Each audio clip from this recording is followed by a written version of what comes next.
welcome to this course on aspects on Western philosophy, module 13, lecture 13. This lecture is going to be on one very important modern philosopher, Leibniz.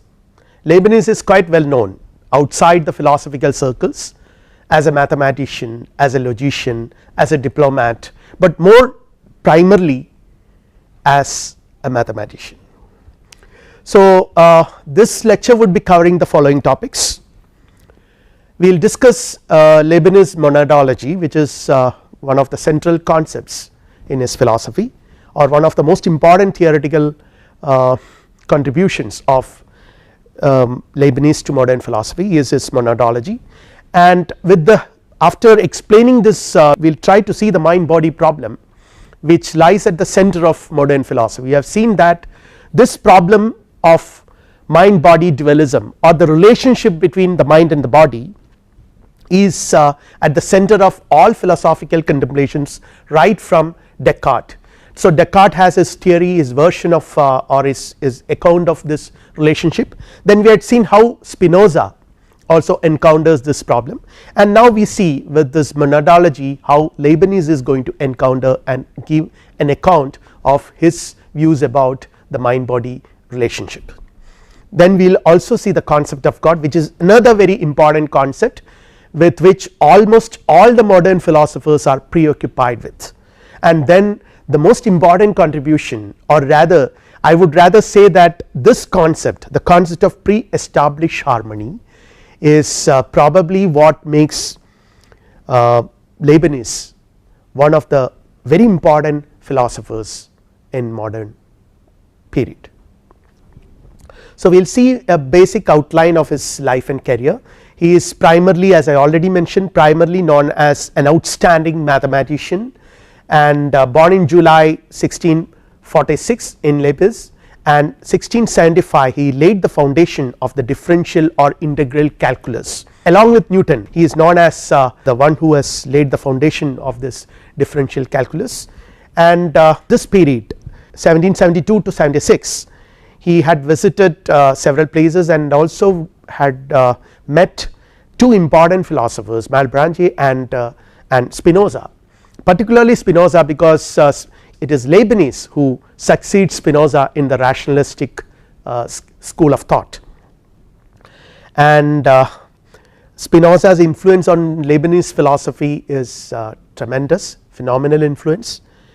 Leibniz himself has accepted it, but at the same time Leibniz also maintained a safe distance from Spinoza, who held very unorthodox views about God and God world relationship. We have already discussed this in the previous lecture, so I am not going to elaborate upon that aspect. And he died in November 14, 1716 in Hanover. So, when we talk about the career influences on Leibniz, he had his early education in Germany in a neo-scholastic Aristotelian philosophy. So, it is very interesting to see the journey from starting from a neo-scholastic Aristotelian philosophy. When he went to Paris, was introduced to Cartesianism and the materialism of Gassendi. So, these two are again very important influences on his philosophy, particularly Descartes. Descartes has influenced him a lot. He was actually attracted by Descartes' philosophy during this period, and then he, as I already mentioned, Spinoza in 1676. I mean, there were several times, several occasions he met Spinoza, and very important in his career, but he refused to admit the significant, the tremendous influence Spinoza had on his life and work. There are reasons for that, not really philosophical reasons, but mostly political reasons for that. And when we take a look at the overview of Leibniz's philosophy, he began with the problem of substance like Descartes and Spinoza. Like all his predecessors in the modern philosophy, it is with the problem of substance he also began. And as we have already seen that this problem, the problem of substance, is something which the modern philosophers have inherited from the scholastic thinkers. And we know that, we have already seen in previous lectures how his predecessors Descartes and Spinoza have come up with their own accounts of the substance, different accounts of mind body relationship and the number of substances. All these were issues with which all the modern philosophers and their followers and disciples have been discussing and dealt with. wanted to reconcile the scholastic speculative theology with rational modern philosophy and science. See, one important aspect about, I have already mentioned it very briefly in the beginning, one important aspect of Leibniz philosophy is that, or rather his life is that, though he had a very promising sort of young scholar, he was a very promising young scholar in philosophy and was offered several teaching positions, he instead preferred to be a diplomat, have a political career and preferred to be a diplomat. So, very interesting in that sense, and again this very notion of reconciliation which should be there in the blood of a diplomat is there in the blood of Leibniz. So, in Leibniz philosophy is rather preoccupied with this notion of harmony, harmonizing differences. First of all, you accept differences, there are different things. So, Leibniz philosophy is known as monadology, which recognizes a plurality of different substances, monads, each one is autonomous, each one is independent. So, you have a plurality of substances, you recognize their differences, no two monads are alike, are the same, but at the same time then there is a craving for reconciling, to bring them together, because you cannot operate with innumerable infinite number of discrete unconnected substances, you need to establish a kind of unity, but then once you separate them, how do you unify them? Spinoza had an answer to this question, he unified everything with a concept of God, with a concept of substance. Spinoza was trying to bring everything into one fold, the concept of God, every entity, every object in this universe is a modification of that according to Spinoza, but Leibniz was not ready to accept this. What is, he wanted to maintain the differences, at the same time he wants to unify, and this unity was brought in with the establishment of, or rather with the notion of a pre-established harmony, and harmony which is pre-established by God. So, with the concept of God, reconciliation was made possible. So, this is what he tries to do, every field he had this craving to reconcile theology on the one hand, the scholastic theology on the one hand, and the modern science on the other hand, apparently two opposing conflicting traditions. He held the view that the universe is a harmonious whole governed by mathematical and logical principles. So, this universe, the conception of a universe as a harmonious whole, that is again. So, let us go back to the original problem with regard to the number of substances, and here we start with Descartes. Descartes, as we have seen, maintains God as the only independent substance, and mind and body are dependent substances, they depend on God, and for mind Descartes has attributed thinking as its attribute, and for body extension is the attribute according to Descartes, and they remain separated, they are separated from each other, though they depend on God, they do not mutually depend, they are mutually independent, but they depend on God. But when you come to Spinoza, there is only one substance, I have already explained this, extension and thinking are attributes of God, two among the infinite number of attributes they are, and he proposes a kind of pantheistic view which we have already discussed in the previous lecture. So, now let us see what Leibniz says about substance. Descartes, the extension is the attribute of matter and thinking of mind, we have already seen this, separation of mind and body, and Spinoza attempts to re-establish unity, both are attributes of God. Leibniz concerns are, he accepts Descartes' mechanistic explanation. See, with his dualism, with his separation of mind from body, Descartes has achieved one thing. What is it? That you can explain the workings of the material universe independent of a mental, a psychic world. So, he could envisage that the world, the material world is operated, or it is functioned on the basis of certain mechanical laws. It is a domain of its own, it is an independent autonomous domain. So, this is very useful for the development of modern science, this philosophy of separate domain for natural sciences, independent of psychic and other domains. And Leibniz too accepts this mechanistic explanation of physical world, but at the same time he found that the underlying dualism, Descartes could establish this kind of a mechanistic explanation. He could come up with this mechanistic explanation on the basis of the dualism he maintained between body and mind, by separating mind from body, and Leibniz found that this is inherently problematic. This needs to be reconciled, you cannot lie them separate. So he was unhappy with, again when you come to Spinoza who united them, but he was unhappy with Spinoza who does not recognize the reality of individuals. So Spinoza does not recognize the reality of individuals, he unifies everything, he makes everything the aspect of God, a mode of God or a modification of God. So this was also not acceptable, and he also opposes Spinoza for rejecting teleology or purpose. See, as we have already seen in the previous lecture, for Spinoza everything that happens naturally, happens necessarily. The necessity of God, the principle of God makes possible everything happen. So there is no freedom of will, there is no teleology or purpose, everything happens as a matter of necessity in Spinoza. This is something which was not acceptable for Leibniz, who says that working for ends is important in practical life. So when we do anything, see particularly for example Leibniz was a diplomat, and for him the practical concern or doing things, designing things or acting according to certain purposes in mind is very important. So he was not very happy with this total rejection of teleology from the scheme of things done by Spinoza. Also found that the idea of substance that is extended and unextended as a contradiction. See, for example in Spinoza you would find that God, the extension and thinking are the attributes of God, the same one and the same substance. So something which is unextended, something which is thinking is necessarily unextended, and something which is extended can never think. So when you attribute extension and thought to the same substance, according to Leibniz this leads to a kind of contradiction. So this is another issue which Leibniz had with Spinoza, and particularly when you come to Descartes, matter as extended substance, it is passive and inert, it is not internally inert and receives motion from outside.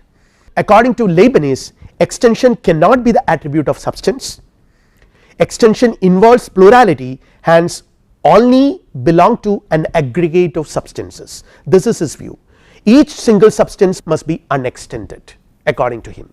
So there is a kind of atomism which Leibniz is trying to propose. So the three most important philosophers or philosophical theories which probably shaped Leibnizian monadology are: number one, Plato, Plato's idealism, Plato's notion that reality is eternal, so monads are eternal. Number two, Democritus, atomism, there are innumerable number of atoms, reality is constituted of innumerable number of atoms. And number three is Aristotle, we will come to that slightly later. So now here he comes up with a very important concept which is actually the central notion of monadology, the concept of force, the doctrine of force. It begins with Descartes. Descartes says that the quantity of motion is constant in this universe, but Leibniz says that what happens when bodies come to rest and bodies begin to move? Motion seems to be lost and gained. How is it possible? How can motion be lost and gained? Can we say that motion seems to be lost and gained? Then it violates the principle of continuity. The principle of continuity says that nature makes no leaps, so that is not possible. Then what is it? There should be a ground of motion, something more fundamental than motion which Descartes talks about. What is that fundamental thing? That is what he calls force or conatus. So it is a force, the tendency of the body to move or to continue its motion, and this force, I repeat, the force which is the tendency of a body to move or to continue its motion, which is constant in quantity according to him. So from motion to force, and it is not extension but force according to Leibniz. Every substance is an expression of force. So it is with the notion of force Leibniz would define the very nature of substance. Every substance is an expression of force. Body or matter is equated with this force, an unextended center of force. Everything, even body, even bodies or matter is equated with the force, and force is necessarily unextended. It is an unextended center of force. Matter is not a mere passive lump of extended substance, but is a force. See, I have already mentioned about Democritus. Democritus talks about atoms, the atoms out of which the universe is made up of, but these atoms of Democritus are material in nature, they are physical, and for Descartes even these atoms are unextended, they are to be understood in terms of force. So everything, that whatever atoms exist are nothing but expressions of different ways in which force get expressed. So atoms are expressions, sorry, this matter, whatever body we have, they are nothing but expressions of force. So not a mere lump of passive lump of extended substance, but is a force, and force does not exist by virtue of extension, but extension exists by virtue of body or force. So he reverses the entire thing, and extension is the phenomenal way in which matter appears to us. So that is not something which constitutes matter, that is not something which is the essence of matter as Descartes would assert, but it is the phenomenal way in which matter appears to us, and it is not extension but force is the essential attribute of matter, and nothing substantial or primary principle is made up of parts. See, if something is absolutely real, if something is substantially real, if something is primary, then that object should be simple. There is a very well established logical theory, logical principle, which almost all philosophers accept, including Spinoza also talks about it, and Leibniz also accepts it. True indivisible unit must be unextended. If that is the case, if the primary substantial entity should not be made up of parts, should be simple, then it must be unextended. Primary principle must be a simple indivisible reality, and Descartes says that existence of bodies presupposes extension. Leibniz says that extension presupposes the existence of bodies. Then what is force? We have been talking about force, and we saw that force lies at the foundation of everything. It is the foundational principle of matter, it is the foundational principle of everything that exists. If that is the case, the source or foundation of the mechanical world is to be understood as force according to Leibniz. It is the ground of extension of the body, it is the extension presupposes in the body an aspect that extends itself. So it is, as I have already mentioned, it is more primary to the extension which Descartes thought constitutes the essence of body, because extension presupposes in body an aspect that extends itself, and that is force. The nature of the body, it is the very nature of the body, in that sense the very essence that spreads itself out and continues itself. So something which enables the very nature of that body to spread itself and continues to exist is what the force is, the property of the body owing to which the body appears as limited or as matter. So it is the essential aspect, it is the essence, it is the nature, and it is the essential property.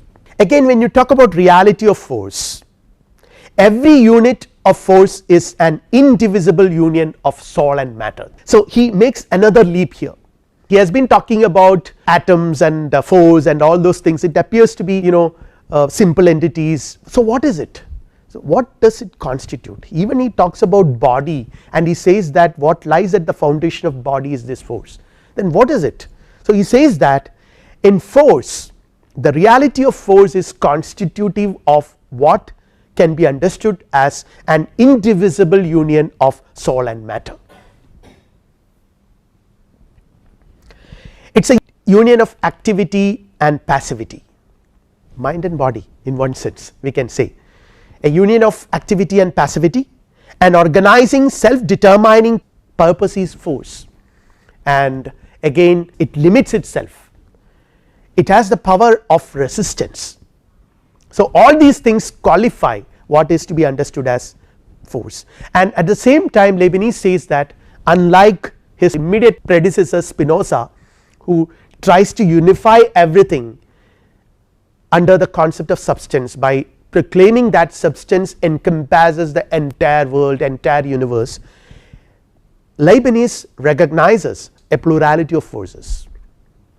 There are infinite number of forces, infinite number of particular individual substances. So substance is not one homogeneous entity, but infinite number of homogeneous entities, we can say infinite number of autonomous entities. So each force is a substance, and there are innumerable number of forces, infinite number of dynamic units.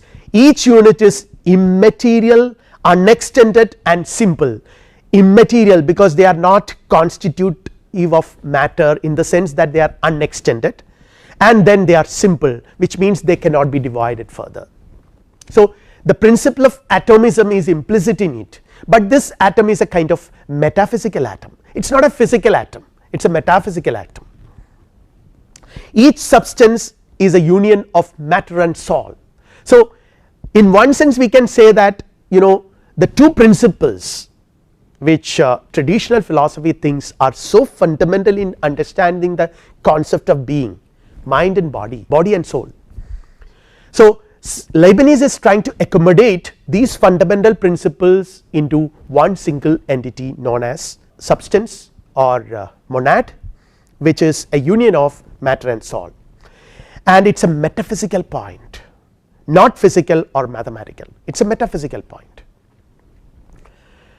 Body is a plurality of simple forces, and the human soul is also such a metaphysical point. So it is very interesting here. Leibniz says that everything in this universe is composed of, or this entire universe is composed of, a plurality of infinite number of such forces, such metaphysical points, such metaphysical atoms. If that is the case, then what about the body, and what about the soul? What about things in this world? What about mountains and trees and stones and rocks and other things? Are they also having souls? Yes, apparently yes, because everything that exists, everything that is present here is constitutive of monads, and each monad is a union of body and soul. If each monad is a union of body and soul, and it is out of monads that everything is constituted, everything is constructed, then everything in this universe should have body and soul. Very interesting. The mind body problem now comes back in a very different fashion in Leibniz philosophy. Each monad is a union of matter and soul, each is a spiritual or psychic force. What is true for one monad is true for all. So he responds to that craving for unity.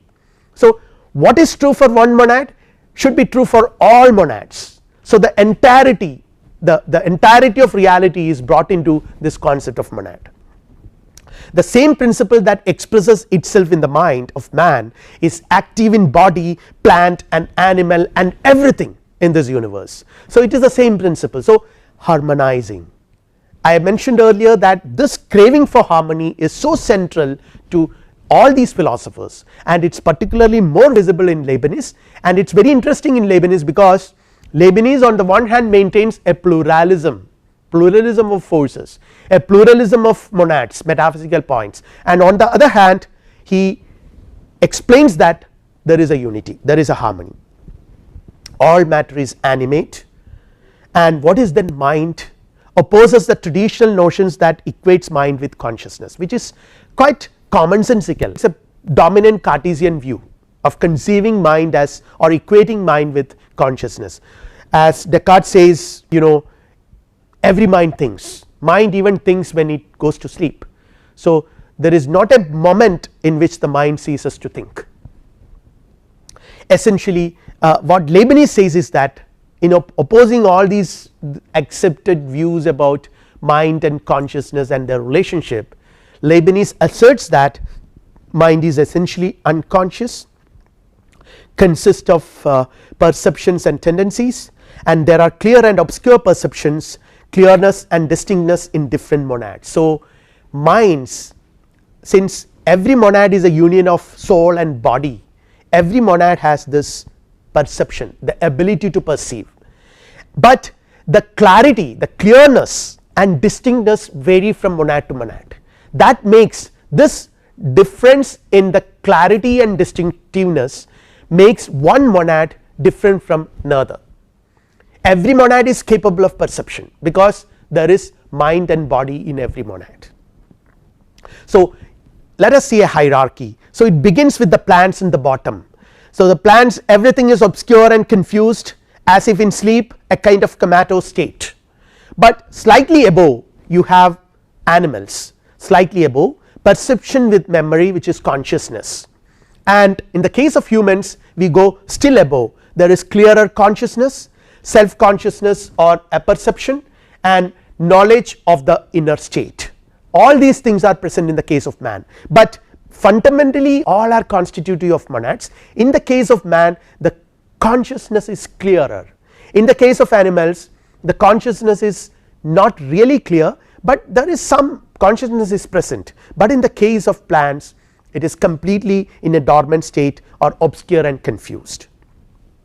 And in this context, monadology is introduced. Every monad has the power of perception or representation, because every monad is a union of mind and body. So, the power of perception or representation, every monad perceives or represents and expresses the entire universe. This is the beauty of Leibnizian system. He says that every monad is a universe in itself, it is absolutely independent of other monads, and each monad represents, perceives the entire universe. Each is a world in a miniature, a microcosm and a living mirror of the entire universe. So, then every body feels everything that occurs in the entire universe. So, there is the fundamental unity and harmony is underlined.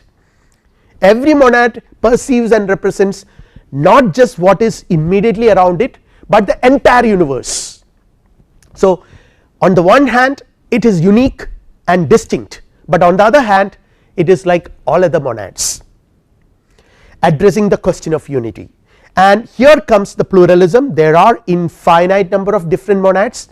What do you mean by infinite number of, in what sense can you say that one monad is different from another? On the one hand, Leibniz has stated that each monad is a union of body and mind, body and soul. If that is the case, in what sense one monad is different from other? Each monad represents the universe in its own way, so they represent the universe differently. As I mentioned, the clearness, the clarity and the distinctiveness of perception and representation vary from monad to monad, and there is a gradation, there is a hierarchy, each from its own point of view, different in terms of degrees of clearness.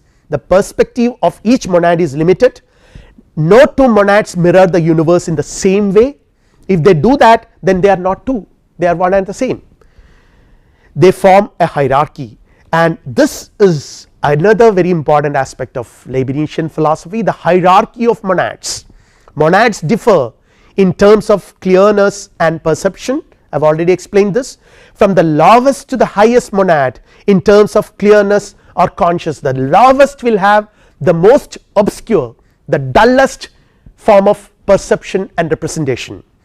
Just above that, the level of consciousness is slightly high, just above that further high, and like that it goes, it takes us to a gradation, a kind of hierarchy from lower to the from plants to animals to man, a hierarchy of monads, no lapses in nature, it is a continuous line of differences in clarity, there is no lapses in between, one after the other, it goes up and up and up, from the dullest piece of ignorant matter to God, and God is the highest monad, the perfect monad, the pure activity, which is the monad of all monads. Again, the entire universe is constituted of an infinite number of individual existences, which are spiritual entities. I have already explained this. As I mentioned earlier, I am just going to elaborate it a little bit here. that they are like atoms of Democritus, infinite in number and homogeneous. Democritus says that there are infinite number of atoms, each one is homogeneous. Like that the monads are also independent of each other and homogeneous, but they are not material but metaphysical. So that is the way he is different from Leibnizian monad, is different from the Democratic atom. They are like eternal, like Plato's ideas, but not outside of things. Plato's ideas are outside, they are transcendent, but for him they are not, they are here, they are here. They are in things as proposed by Aristotle. And another very important aspect is monads are windowless. Every monad is windowless, homogeneous unit, not determined from without. Every monad is a unit, a universe in miniature, as I have already mentioned, autonomous universe in miniature, which is not determined from without, but nothing can enter inside it from outside, and nothing can be in the monad which has not always been there. So monad is a self sufficient unit always, nothing can ever come into it that is not in it now, and everything it is to be is potential or implicit in it. This is what is called as the principle of continuity. So every monad is a self sufficient unit, a self sufficient universe, a universe in miniature. And now he talks about evolution of monads. Every monad in the process of evolution. So there should be some teleology, so which Leibniz was complaining about Spinoza. Leibniz's complaint about Spinoza was that Spinoza's system would not leave any room for any purpose or teleology, though of course Spinoza talks about some purpose, human mind has a purpose, to know God, to be one with God, but again he had a system which relies more on the concept of necessity than on freedom. But here Leibniz would like to accommodate this, the notion of teleology. Every monad is in the process of evolution. In this process each monad realizes its nature. This process is controlled with inner necessity and not externally, because each monad is windowless. Each monad passes through a series of stages of evolution, goes up and up, each stage an unfolding of what is implicit in it. So this is very important, because it does not gain anything from outside as an impetus for evolution, but every process of evolution is nothing but an unfolding of what is already there inside each monad. So this through this process of unfolding of its own potentials, unfolding of implicit potentials, monads will go up and up in the scale of evolution, and nothing in the monad is lost in this process, nothing new is gained as well. Everything that was there was preserved in the later stages, future stages are predetermined in the earlier ones, and this is called the doctrine of preformation. Nothing is lost and nothing new is gained, windowlessness. Every monad, Leibniz says, is charged with the past and is big with the future. Charged with the past because nothing is lost, everything is preserved. Nothing is lost from the past, everything is preserved, and nothing is gained in future but only unfolded. In future what happens is that it unfolds what is already implicitly present. So it is big with the future, charged with the past and big with the future, and this is called as the doctrine of preformation or the encasement theory. Now what about the organic and inorganic bodies? I have already raised this issue. You are talking about minds. There are entities with minds, but there are entities apparently which do not have any minds. For example, rocks, chairs, tables, what about them? So here says that in organisms there is a central monad or a queen monad which functions like a unifying force, which functions like a regulating force, which is a purpose, so which gives the direction for all other monads, or rather to put it in other words, which organizes the monads. Central monad is the soul. The central monad represents the picture of the entire body. It is the guiding principle of the monads surrounding it. On the other hand, inorganic bodies are not centralized by a twin monad. There is no twin monad to centralize it, to organize it. They consist of mere mass or aggregation of monads. There is no union of monads, and it is in this sense now we come to the mind body problem. So Leibniz would never accept interactionism, because monads are windowless and they cannot interact. There is not acted upon from without. Everything that happens to a monad is nothing but only unfolding of what is inherently present. There cannot be a causal interaction, because causal interaction is possible, then it violates the principle of autonomy of monads. Then it implies that an autonomous monad is being caused to something, something is caused on it from something outside of it, which is impossible. The harmony between mind and body, it is here Leibniz introduces the most important concept of his theoretical framework, the pre-established harmony. To explain this, he has been talking about the hierarchy of monads, he has been talking about mind and body problems. Now how do you explain this apparent interaction between mind and body, a problem which actually worried Descartes a lot, and his interactionism is not a very satisfactory response or a reply to the problem, and in Spinoza was trying to sort of resolve it with his pantheism, which was also not acceptable for Leibniz and many others. Now Leibniz comes up with a solution, which is an apparent solution to this problem. The harmony between mind and body is pre-established by God. So the notion of pre-established harmony to explain the relationship between mental and physical realms. God arranged the minds and bodies from the very beginning in such a way that they shall go together.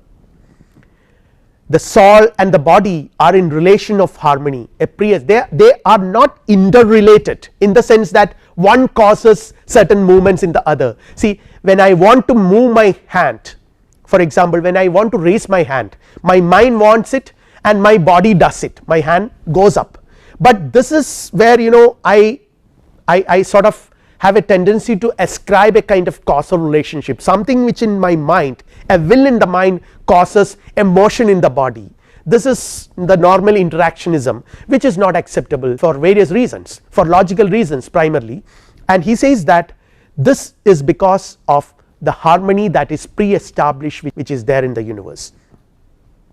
We will explain it. Harmony is established by God, and what is pre-established harmony? A parallelism or concomitance between the mental and physical states, they run parallel, there is a kind of concomitance, one parallel to the other, does not mean that they are interrelated. So whatever happens here, there is a corresponding thing happens here as well, but that does not mean that this has caused this, they just happen together or they just happen one after another.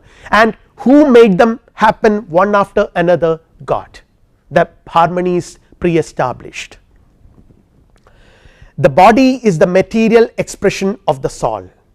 Corresponding to the force in matter, there is conscious activity or will, and again souls act according to the laws of final causes by means of desire, ends and means, which are psychic, and bodies act according to the laws of efficient causes or motions, which are mechanical. So in one sense the Cartesian dualism is maintained, which says that there are two different principles or laws that regulate these two domains, but then the same problem which Descartes faced, if the two domains are regulated and controlled by two different set of norms and rules, then how do they interact?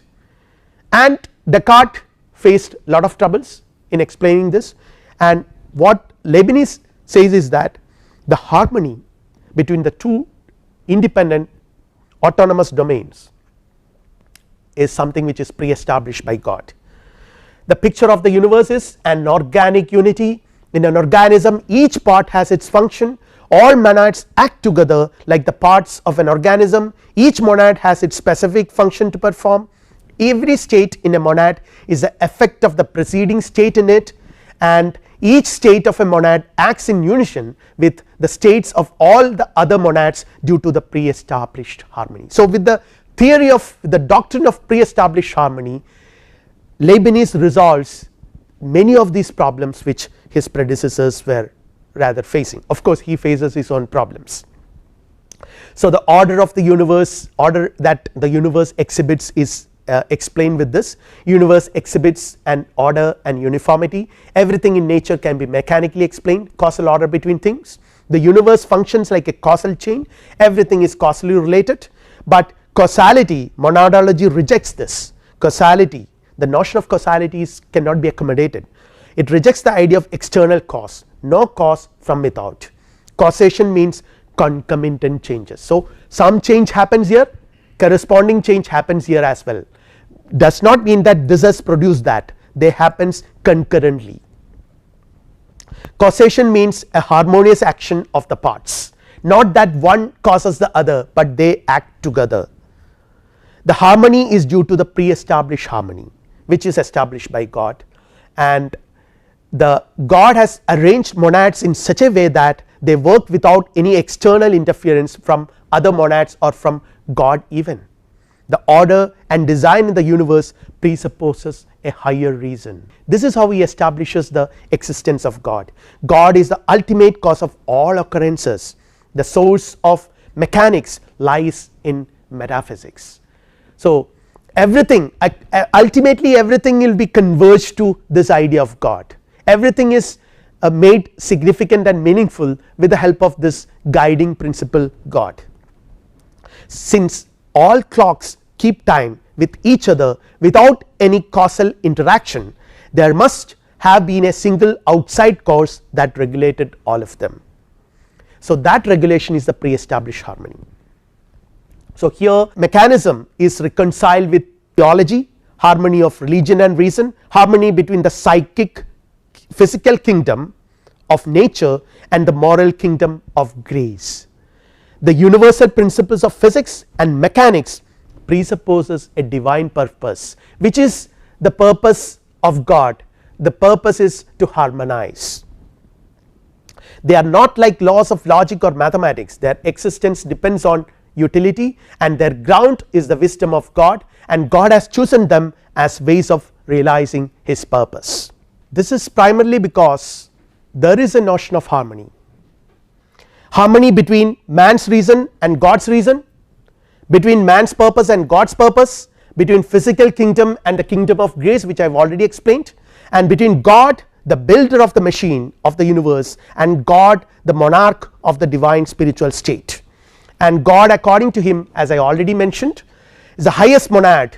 He is the monad of monads.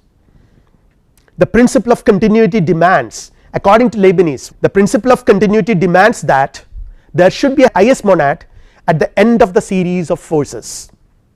He is the cause of the monads, and order and harmony of nature call for a harmonizer, and that is God. The eternal and necessary truths like the truths of logic and geometry presuppose an eternal intellect in which to exist, and God is an individual monad person, also transcends all monads, the supernatural and super rational monad, the most perfect and the most real being, hence no changes or undergoes evolution, possesses perfect knowledge, he sees all things all at a glance. So, in one sense we can see that Leibniz has succeeded in appeasing the church, appeasing the Catholic Church, though his concept of God, if you follow the logical consequences, is not really exactly as same as the God of the theologian, but at the same time he maintains some of these features by saying that by being a monad like a person, he is a person, the personality is recognized, but at the same time he transcends all other monads, he is supernatural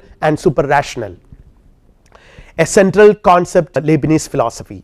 So, it is an attempt to reconcile a priorism of rationalism and empiricism, which already the great empiricist tradition was already there by the time of Leibniz, and attempt to reconcile rationalism with empiricism is continued by Immanuel Kant. Later we would see that.